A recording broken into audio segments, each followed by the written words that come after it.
Welcome back. We've done a brief run through of the JavaScript runtime and asynchronous JavaScript.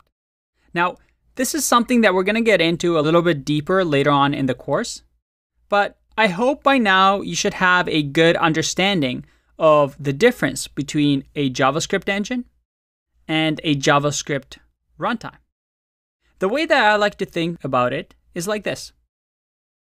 You see, a JavaScript file is kind of like musical notes, ways for us to write music, write programs. The JavaScript engine is kind of like the musician or the composer. That person is the one that can read this music and understand it and make sense of it. And then the runtime is kind of like the whole package where we have the musician, but we also give that musician, besides the musical notes, all these tools to play our beautiful music. So let me ask you this.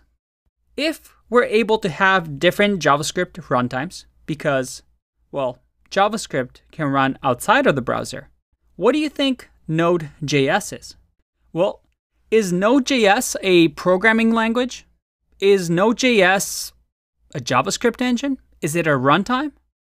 Well, this kind of gives it away. It's a JavaScript runtime. It's not a language. It's a runtime. You see, up until 2009, you ran JavaScript code inside of the browser. That's why people didn't really respect JavaScript. They thought it was a silly toy language. Well, Ryan Dahl in 2009 decided it would be great to run it outside the browser. Because up until now, we only had that runtime, that web API and the callback queue and the event loop, all browser-based. So he created Node.js, which is actually a C++ program. You can actually think of it as node.exe. It's an executable, right?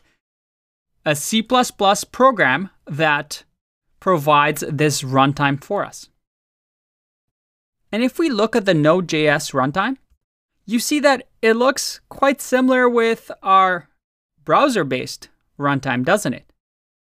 When it comes to Node.js, there are a few differences, but it works the same way as our diagram.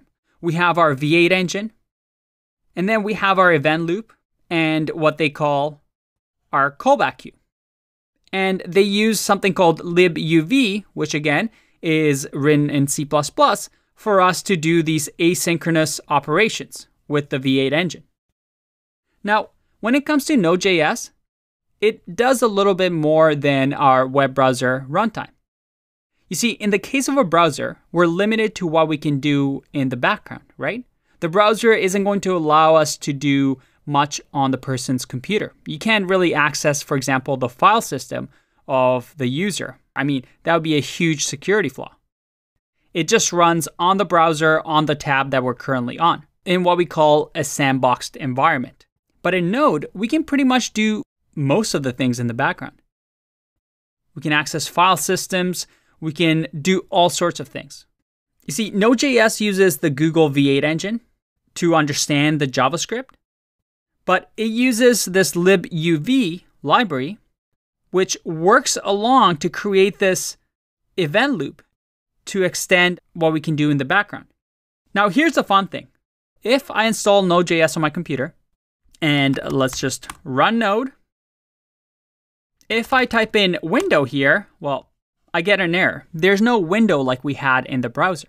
Instead, Node has something called global, and that's its global API.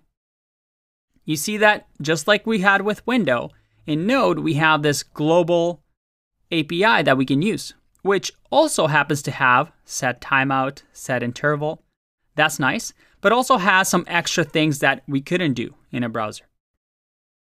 And that is why Node is set to be a server-side platform based on asynchronous I/O that is non-blocking.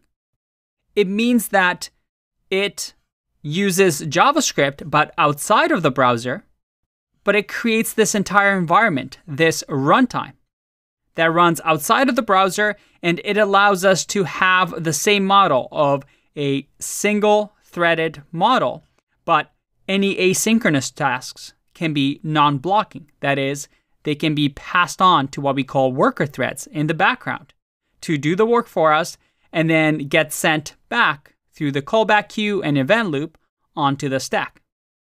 We were able in 2009 to have a different model to perhaps create servers. You see, back in the day, we would create a thread for each request. Something like PHP would work like this.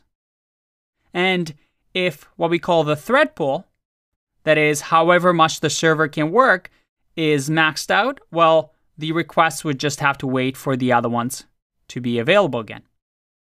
Node.js changed this mentality and said, hey, we only have this one single thread.